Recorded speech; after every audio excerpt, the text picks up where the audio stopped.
సంపాదించిన మనీని హ్యాపీ మనీగా మార్చుకోవాలనుకుంటే విజువలైజేషన్ 2.0కి జాయిన్ అవ్వండి. హావ్యూర్స్ India's largest digital media network Suman టీవీకి స్వాగతం. ప్రస్తుతం మనతో ఉన్నారు motivational speaker and language trainer Vijaya Bangaru. అమ్మ, మామూలుగా అయితే ఒక వయసు వస్తే ఏదో రేపులు జరిగినాయంటే ఓ వయసు వచ్చిన తర్వాత చేస్తారు. ఇప్పుడు ఇటు వాళ్ళకు వయసుతో సంబంధం లేదు, ఇటు వాళ్ళకి వయసుతో సంబంధం లేదు. అంటే వయసుతో సంబంధం లేకుండా ఎక్కడి నుంచి వీళ్ళకి కోరికలు వస్తాయి? అన్నం పుణ్యం ఎరగని పసిబిడ్డల మీద పిల్లలు దైవంతో సమానం అంటారు.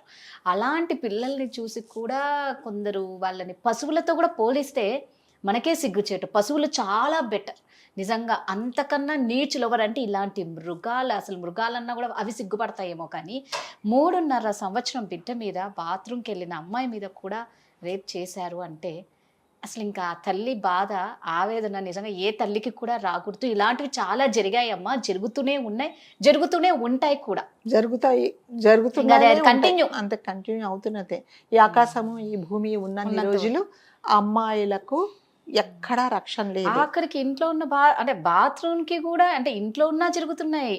ఎవరిని నమ్మలేని సిచ్యువేషన్ అయిపోయింది. అదేనండి, అంటే అమ్మాయిలు ఎక్కడ సేఫ్టీ అంటే తల్లి కడుపులో ఉన్నప్పుడు మాత్రమే సేఫ్టీ. ఆ తల్లి కడుపులో ఉన్నప్పుడు పిల్లకు సేఫ్టీ, కానీ తల్లికి కూడా సేఫ్టీ ఉండట్లేదు. అంటే ఈవెన్ ప్రెగ్నెంట్ లేడీస్ ని కూడా వదలటం లేదు. కరెక్ట్. ఓకే, సో అందుకని ఈ అమ్మాయిలకు ఎక్కడ రక్షణ అనేది లేదండి.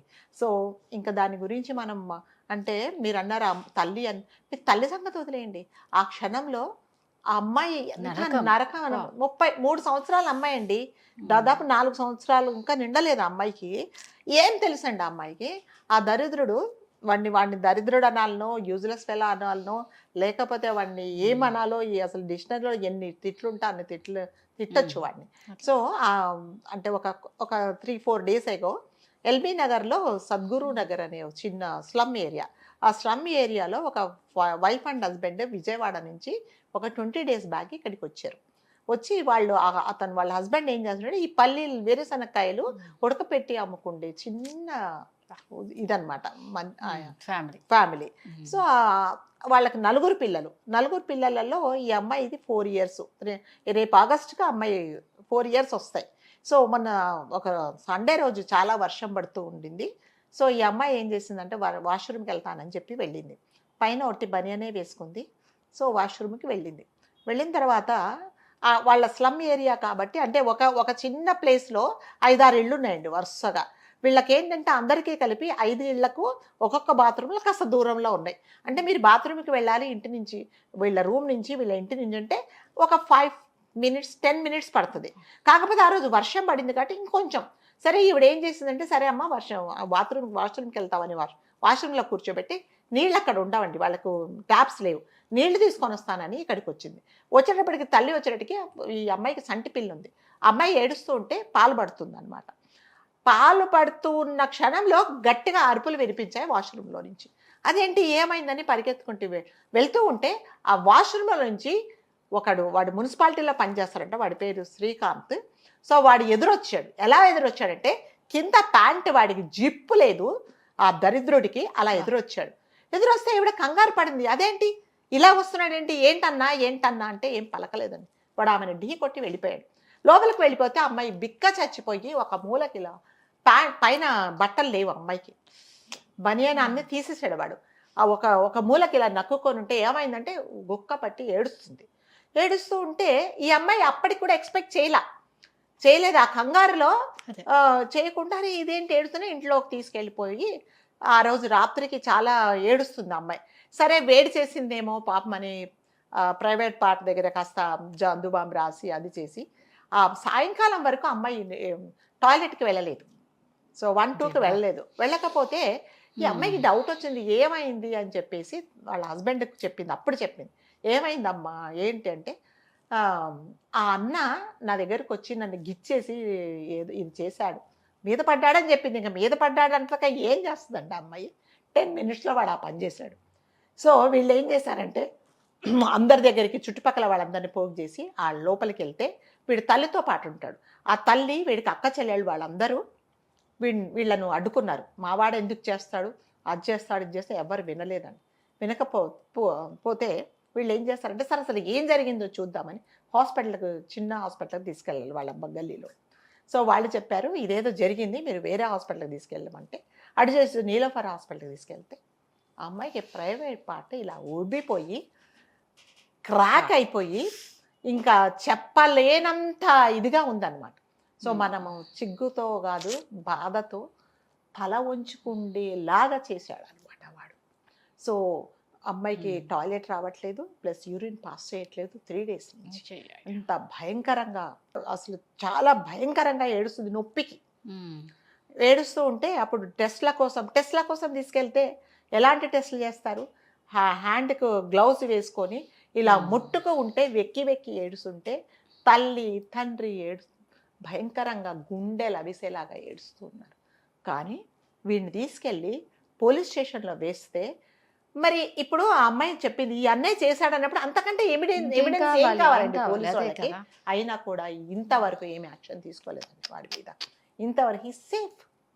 సో వీళ్ళు ఏంటంటే చాలా పొట్ట చేత పట్టుకొని వచ్చిన వాళ్ళండి. సో వాళ్ళు ఏం చేశారంటే మాకు ఎక్కడ న్యాయం జరగాలని ధర్నా చేశారు. ధర్నా చేస్తే పోలీసు వాళ్ళందరూ వచ్చి లేదు మీకు జరుగుతుంది, మీరు ట్రాఫిక్ని ఆపకండి అని చెప్పేసి వాళ్ళ ధర్నా నుంచి బయటికి తీసుకొని ధర్నా చేయకుండా వాళ్ళని ఆపేశారు. ఇప్పుడు వాళ్ళు ఒకటే ఏం కోరుకుంటున్నారంటే ఆ అమ్మాయి కండిషన్ ఈజ్ వెరీ సీరియస్ అండి. సో వాళ్ళు హాస్పిటల్లో నీలోఫర్ హాస్పిటల్కి తీసుకెళ్తే వాళ్ళు ఏమన్నారంటే మీరు అసలు ఫస్ట్ ఏం చెప్పారంటే 7 days హాస్పిటల్లో ఉండాలి, సీరియస్గా ఉంది అమ్మాయి కండిషన్ అని చెప్పిన వాళ్ళు ఈ కేసు అని తెలుసుకున్న తర్వాత అందరు మీడియా వాళ్ళు వస్తున్నారు, రేపొద్దున ఏదన్నా అయితే మాకు వస్తుందని ఈ అమ్మాయిని డిశ్చార్జ్ చేసేసారండి. సో ఇప్పుడు ఆ అమ్మాయి ఇంటి దగ్గరే ఉంది, చాలా పరిస్థితి చాలా బాగలేదు. మరి ఈ ఓట్ల కోసం వచ్చిన వాళ్ళు, ఈ వార్డు మెంబర్సు, ఈ కౌన్సిలర్సు, ఎమ్మెల్యేలు, మినిస్టర్లు ఎవ్వరు వెళ్ళలేదండి. అదే ఒక సెలబ్రిటీ వాళ్ళ అమ్మాయి మనవరాలో బోర్లా పడితే వైరల్ చేస్తారు, చాక్లెట్ తింటే వైరల్ చేస్తారు, దాని తర్వాత బయటికి వెళ్తే వైరల్ చేస్తారు, ఎవరో ఎయిర్పోర్ట్లో బ్యాగ్ పట్టుకొని నడుస్తే వైరల్ చేస్తారు. ఇది ఎందుకు వైరల్ కావట్లేదండి? ఎందుకంటే డబ్బులు లేవు, వీళ్ళను సపోర్ట్ చేసేవాళ్ళు ఎవ్వరూ లేరు. సో వాళ్ళు న్యాయం కోసము ఏడుస్తున్నారు. ఇంతవరకు ఎటువంటి న్యాయం జరగలేదండి వాళ్ళకి. సో అమ్మాయికి ఇన్ఫెక్షన్ వచ్చింది, మరి హాస్పిటల్ వాళ్ళు ఎందుకు డిశ్చార్జ్ చేశారో తెలియదండి. అసలు తల్లి తండ్రి ఆ జరిగిన సంఘటన జరిగినప్పటి నుంచి ఇప్పటిదాకా ఒక్కటే ఏడుస్తున్నారండి. ఆ అమ్మాయి ఏమీ తినట్లేదు, ఏం జరిగిందో అమ్మాయికి తెలియదండి. మరి సాక్ష్యాలు అంటే అమ్మాయి చెప్తుంది ఈ అన్నే చేశాడు, ఈ అన్నే నా దగ్గరికి వచ్చాడు, నన్ను గిచ్చాడు అని చెప్తుంది. ఇంకా వేరే అర్థాలు అమ్మాయి కూడా చూసింది బయటికి. ఇంకా కావాలట, ఇంకా మేము కోర్టులో సబ్మిట్ చేస్తామని చెప్పారండి. He safe. రేపొద్దున 2 రోజుల తర్వాత వాడు బయటకు వచ్చేస్తే సాక్ష్యాలు అంటే అక్కడ ప్రతిదానికి సీసీ కెమెరాలు ఉండవు, రికార్డింగ్ చేసే ఆప్షన్ ఉండదు, యాక్సిడెంట్ ఎఫెక్ట్ అయ్యారా ఆ అమ్మాయి చెప్తుంది కదా అంటున్నా. ఇంకేం సాక్ష్యం, ఎలా సాక్ష్యాలు ఏం కావాలి? సో వాడికి ఏమి శిక్ష పడలేదండి, చక్కగా 3 పూటలు పెడుతున్నారు, తింటున్నాడు, వాడు జైల్లోనే ఉన్నాడు. వీళ్ళకి మాత్రం ఏమి న్యాయం జరగలేదండి. వాళ్ళు న్యాయం కోసం ఏడుస్తున్నారు వాళ్ళు. కానీ వాళ్ళు ఏంటంటే చదువు లేకపోయినా డబ్బులు లేకున్నా వాళ్ళ తల్లి ఒకటే అడుగుతుందండి, వి షుడ్ అప్రిషియేట్ హర్. ఏమంటుందంటే మా అమ్మాయికి జరిగిన అన్యాయం ఎవరికి జరగకూడదు, వాడికి కఠినంగా శిక్ష వేయండి, లేకపోతే మాకు అప్పగించండి అంటున్నారు. ఇద్దరు వీళ్ళకి అప్పగించరు, వాడికి శిక్ష వేయరండి. సో ఇప్పుడు అంటే వయస్సు అనేది ఏమి లేదండి, మగవాళ్ళు ఒకటే చూస్తున్నారు, జెండర్ ఒకటే చూస్తున్నారు, ఆపోజిట్ జెండర్ ఒకటే చూస్తున్నారు. 90 ఏళ్ళని వాడు కూడా అమ్మాయిలను, ఆడవాళ్ళను అదే దృష్టితో చూస్తున్నాడే తప్ప. సో ఇప్పుడు ఏంటంటే అదేంటి చెల్లిని రేప్ చేస్తున్నారు, తర్వాత మేనత్తను రేప్ చేస్తున్నారు, కూతుర్ని చేస్తున్నారు. ఒక్కటి ఏంటంటే ఇంకా ఆ దరిద్రం కూడా జరిగిపోతుందేమో తెలీదు, అబ్బాయి వెళ్ళి తల్లిని రేప్ చేయట్లేదు. అది జరిగితే కూడా మనం ఆశ్చర్యపోనక్కర్లేదండి.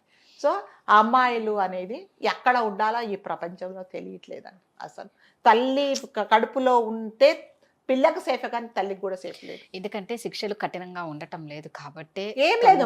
మన ఇండియాలో ఏంటంటే క్షమాగుణం, వాడు ఏ పరిస్థితులలో చేశాడో, తాగాడు కదా ఏ పరిస్థితుల్లో చేశాడో అంటే మరి వేరే వాళ్ళ తల్లి దగ్గర ఎందుకు వెళ్ళలేదు? చంటి పిల్లండి, మాటలు రాని అమ్మాయి బాత్రూమ్కి వెళ్తే నువ్వు ఆ పని చేసావంటే నువ్వు మనిషివా, రాక్షసుడివా, మృగానివా, ఏంటి నువ్వు? వాడికి ఎటువంటి శిక్ష వేయాలి అంటే నిజంగానండి ఇట్లా మరీ ముఖ్యంగా ఈ చంటి పిల్లలను రేప్ చేసి చంపేస్తారు చూడండి, వాళ్ళ కోసమే నిజంగా ఒక చట్టం వచ్చి ఇమీడియట్గా శిక్ష పడితేనే వేరే వాళ్ళకి భయం ఉండదని. లేకపోతే మాత్రం ఈరోజు మనం ఇద్దరం మాట్లాడుకున్నాం, రేపు ఇప్పుడు మళ్ళీ ఇంకో క్షణంలో ఇంకొకటి జరిగినా కూడా మనం జరిగిపోయింది. సో సెలబ్రిటీస్ ఇది ఏది జరిగినా వైరల్ చేసే వాళ్ళు ఈ మహిళా మండలి వాళ్ళు ఎవ్వరు వెళ్ళలేదండి. మహిళా మండలి వాళ్ళు కానీ ఆ వార్డులో ఉండే పెద్ద కానీ ఏ ఎమ్మెల్యే కానీ ఎవ్వరు ఇంతవరకు వాళ్ళ దగ్గరికి వెళ్ళి వాళ్ళని అడగట్లేదు. సో ఇంకా మనం ఏమి చేయలేదండి. సో మనం ఒకటే కోరుకుందాము, పోలీసు వాళ్ళు కానీ జడ్జెస్ కానీ లేకపోతే ఇంకా ఎవరైతే వాడి తరపున మాట్లాడుతున్నారో ఇదే తప్పు ఇదే కష్టము నా ఇంట్లో పిల్లలకు వస్తే నేను ఎలా బాధపడతాను అనేది మీరు ఆలోచించుకుంటే వాడికి కరెక్ట్గా శిక్ష వేస్తారండి. ఇది నా తప్పు కాదు, నాకు జరగదంటే రేపొద్దున నీ ఇంట్లో వాళ్ళకు కూడా జరగచ్చు, నీ తల్లికి జరగచ్చు, నీ చెల్లికి జరగచ్చు, మీ ఇంట్లో చంటి పిల్లకు కూడా జరగచ్చు. అప్పుడేం చేస్తావు? అప్పుడైతే పరిగెత్తుతావా? అంటే నీకైతే ఒక న్యాయం, నీకైతే ఒక నొప్పి, డబ్బు లేని వాళ్ళకైతే ఒక నొప్పి. సో అందుకని మనం ఒకటే రిక్వెస్ట్ చేద్దాము, దయచేసి ఇప్పటికైనా వాడిని కఠినంగా శిక్షించి వాళ్ళకి న్యాయం చేయండి. ఆ అమ్మాయికి సరి అయిన వైద్యం అందిస్తే బతుకుతుందేమో కూడా చెప్పలేము. అలాంటి పరిస్థితిలో ఉందండి ఆ అమ్మాయి. సో మనం అందరం ఒకటే రిక్వెస్ట్ చేయాలి, ఆ అమ్మాయి తొందరగా కోలుకోవాలి, తల్లిదండ్రులకు కూడా ధైర్యంగా ఉండి న్యాయం జరుగుతుందనే ఉండాలి. అంతే. Thank you. సుమన్ టీవీలో మీ పర్సనల్ అండ్ బిజినెస్ ప్రమోషన్స్ కోసం కింది నెంబర్కి కాంటాక్ట్ చేయండి.